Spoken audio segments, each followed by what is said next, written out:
Welcome back. This is the second half of the lecture 4.4, week 4 of the class Neuronal Dynamics.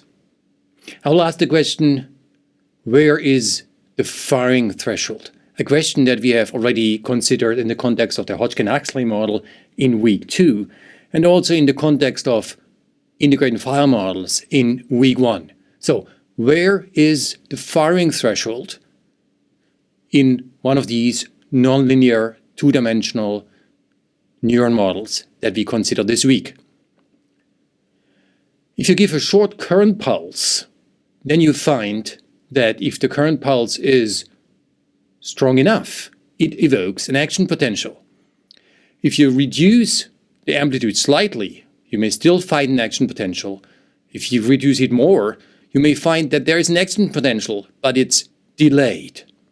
The question then is, can we understand this delayed spike initiation? Now, we have already seen in the first half of lecture 4.4 that bifurcations can help us to understand neuronal behavior, the difference between type 1 and type 2 neuron models, for example.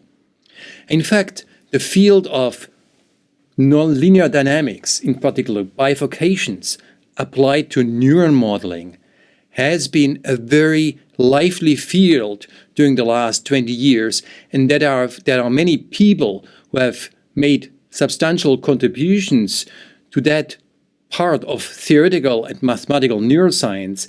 I may name Nancy Kopell, Bart Ehrmantraut, John Rinzel, Eugen Izikevich, and some others like Boris Gutkin or David Hansel and many others more. It's an active field that has been beautifully developed over the last years, and I would like to show in this second half of that lecture 4.4 how the kind of bifurcation analysis in 2 dimensions can help to understand thresholds in neuron models. So in the first half of this lecture, I have introduced the saddle node onto limit cycle bifurcation. This is a situation here where I have a W null and a U null, and they have 3 fixed points, one a stable one, then a saddle, and followed by an unstable one. The stable one, also called a node, will merge with a saddle when I apply a constant input current, and the 2 fixed points disappear. You have seen that in this case, if the 2 fixed points have disappeared, a limit cycle emerges, a limit cycle around the remaining unstable fixed point, and this limit cycle has a part where the trajectory moves incredibly slowly, and the reason is that it moves through the region where just before the bifurcation, there have been fixed points. The flow at the fixed point is, by definition, 0. Now, in this second half of the lecture 4.4, I would like to stay in a regime where there are still the 3 fixed points, a stable one, a saddled one, and an unstable one. And now I consider the situation that we give a pulse input. So suppose the neuron at the beginning is at rest. The voltage U is at the resting potential, U rest. And now I give my pulse current. As we have seen, a pulse current will lead to a horizontal jump of the trajectory to a new initial condition, say this initial condition here. Now, if you look at the arrows in this phase diagram, we would find that the movement is towards the U null line, where it turns around, and then it goes back, and it turns around, and it goes back to the stable fixed point. If I plot this over here, the pulse leads to a jump, and afterwards I have this big voltage trajectory followed by a downswing, and then I come back to the resting potential from below. Okay, now if I reduce the size of the pulse, then the jump will become smaller. If I reduce the size of the pulse even further, the jump may end up very close to the saddle point. Now, at the saddle point, the flow is slow. trajectory will move very, very slowly. The size of the arrows is very small. And this leads to a situation that initially, from this new starting point, just a little bit below, the trajectory increases very, very slowly before it finally takes over, and we have basically the same kind of pulse as before, however, with a delay, delayed pulse initiation. So let's discuss this again. This is the saddle point. The saddle point is characterized by a flow pattern where in one direction there's a movement towards the threshold, towards the saddle point, whereas in other directions there's a movement away from the saddle point. So if a trajectory starts close to the saddle point, then it's first attracted towards the saddle before it moves out. Let's apply this to our situation at hand. The strong current pulse that I apply first leads to a jump to this new initial condition here, and we expect a movement back to the stable fixed point. Now, if I start at a situation that's closer to the saddle point, I might be attracted towards the saddle point first, very slowly. Here the movement is slow, before it moves out again. If I start on the left-hand side, then it will turn over as indicated over here. Thus, there's one unique trajectory. A saddle point is characterized by one unique trajectory. There's only one trajectory from below that will really approach the saddle and stay at the saddle. All other trajectories will either bend to the left or to the right. Therefore, this attractive manifold of the saddle, the stable manifold, will serve as a threshold for pulse input. I said there's only one trajectory coming from below. In fact, there's another one coming from above. So if we start close to this stable manifold that's attracted towards the saddle, then we can expect a slow movement and therefore delayed spike initiation. Now here's a situation coming from a real simulated model. Here is my U-null line. This one here is, so the dashed line, the blue dashed line is the W-null line. Here is my DUDT, the U-null line. And I have the three fixed points, a stable fixed point here, a saddle point over there, and an unstable fixed point over here. Now, if a trajectory starts to the right-hand side of this stable manifold, it makes the detour. If it starts to the left-hand side, it goes straight back. If I zoom in onto this region, I see the different arrows, and I can predict that if you start here, you still move towards the stable fixed point, towards the rest, while if you start here, just a little bit on the other side, we will move up here. And this is shown in these situations here. We are now very close to this threshold, to the separatrix. And if you start just above, just on the right-hand side of the separatrix, the trajectory is first attracted towards the saddle. Remember, this is the saddle. And then it makes the large detour. This movement here is very slow. And this slow movement gives rise to the delayed spike initiation. Now notice that there is no shortcut possible, because there's another attractive trajectory starting from this unstable fixed point towards the saddle. So any trajectory starting on that side will have to make the detour to go back. Any trajectory starting on this side can go back directly.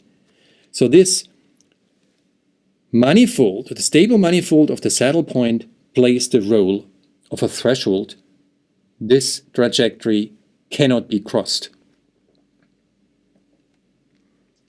So what we have seen so far is that a system that has a saddle node onto the limit cycle bifurcation, and that's not yet at the bifurcation, will generate delayed spike output in response to short input pulses. However, some neuron models don't show this.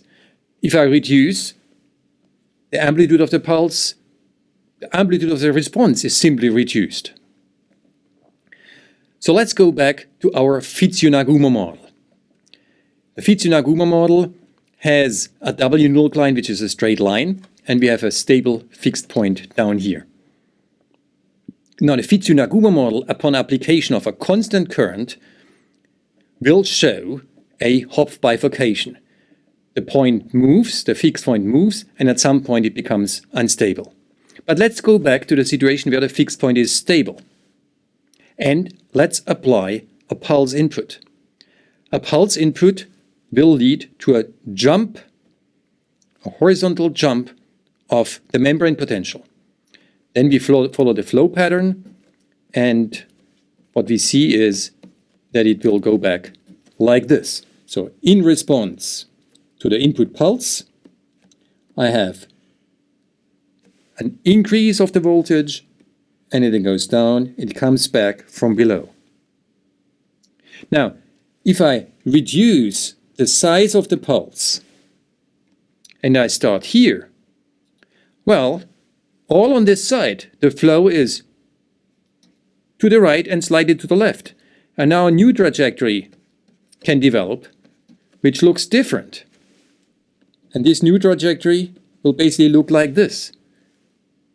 If I move over here, there's no reason that there shouldn't be a shortcut back to the fixed point. In this kind of model with a Hopf bifurcation in the regime where we have a stable fixed point, there's no such thing as a strict threshold. There's no stable manifold that could serve as a threshold. Shortcuts are possible. So here again, the situation, normally I make the detour, but there's no explicit threshold. If I start somewhere else, a shortcut might be possible. However, the dynamics of the variable W arises, if I come from the Hodgkin-Huxley model, from N, the gating variable N, and the gating variable H. Both of these variables are fairly slow. Slow compared, for example, to the M variable. Therefore, the dynamics of W is slow. Now let's take the limit where tau W, this timescale here, is much larger than the voltage timescale, tau U. Now this means that the change dW dt, I bring the tau to the other side, is G divided by tau.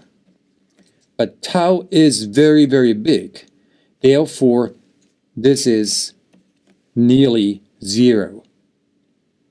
That means if I construct a typical flow arrow, which would have two components, it would have a component delta W, and it would have a component delta U, then normally the delta W is much smaller than the delta U, and that means that flow arrows are nearly horizontal. Wherever I am, flow arrows are nearly horizontal. Now there's one exception, and that is on the U node line. on the new node line, delta U is exactly 0. Therefore, the flow arrows must be vertical. But the amount delta W is very small. Therefore, I have a very slow vertically upward. Now, the trajectory cannot get very far away from the U-node line, because if you are away from the U-node line, the nearly horizontal arrows will push you back onto the U-node line. So, if I start here, I apply a short current pulse. The short current pulse leads to a horizontal jump. Now I have a rapid rise, and then I have a very slow movement along the U-node line. If you are on the U-node line, you're pushed upward, but as soon as you are away, you are pushed leftward back towards the U-node line. So it takes some time when you go along the U-node line. If the upswing is phase 1, then this would be phase 2. And now suddenly there's no U-node line anymore that hinders your movement. So you move rapidly down, and then you come back slowly, very slowly, from below towards the resting potential.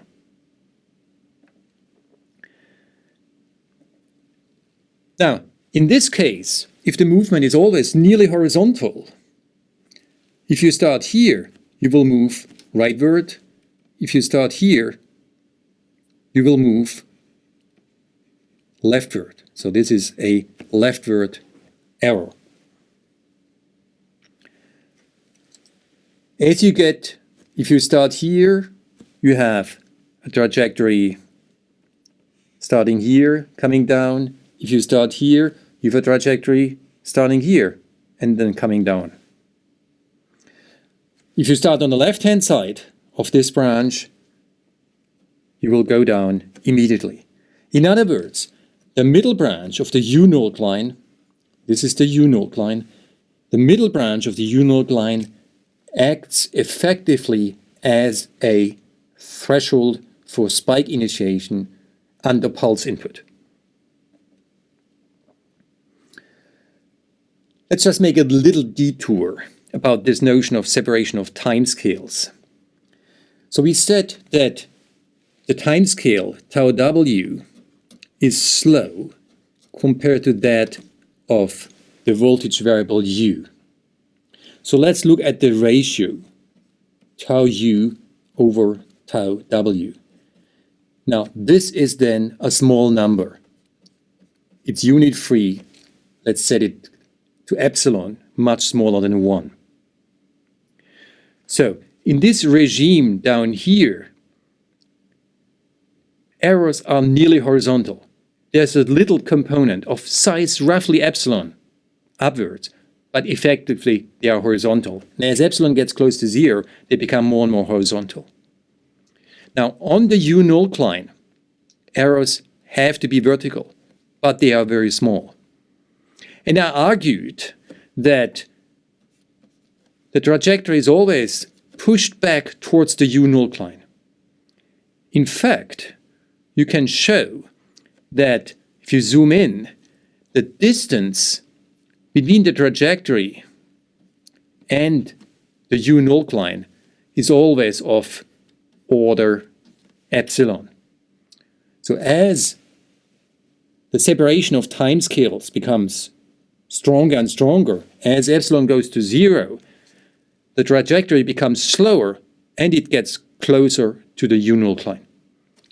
Once it's up here, it can jump, and it jumps with a fast timescale.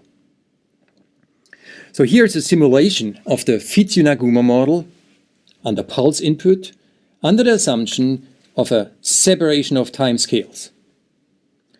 You see that while it moves along the U-node line, the movement is very slow. While it moves back to the resting potential, the movement is very slow.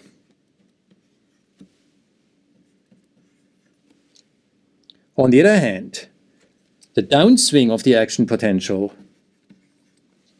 is very, very fast. To summarize, the methods of phase plane analysis allow us to discuss delayed spike initiation under pulse input or other changes of spike initiation if we reduce the amplitude of the pulse. In a type 1 neuron model that's canonically characterized by a saddle node onto limit cycle bifurcation, delayed spike initiation is the norm. Now, for neurons, for example, with a Hopf bifurcation, the situation is different. They don't really have a threshold. Formally, amplitudes of the response can have any size. However, in the limit of a separation of timescale, the middle branch of the U-Nulk line plays effectively the role of a threshold. Now, these are, as I said, classical topics of theoretical and mathematical neuroscience, of computational neuroscience, and I invite you to look at the literature and please also have a look at the quiz.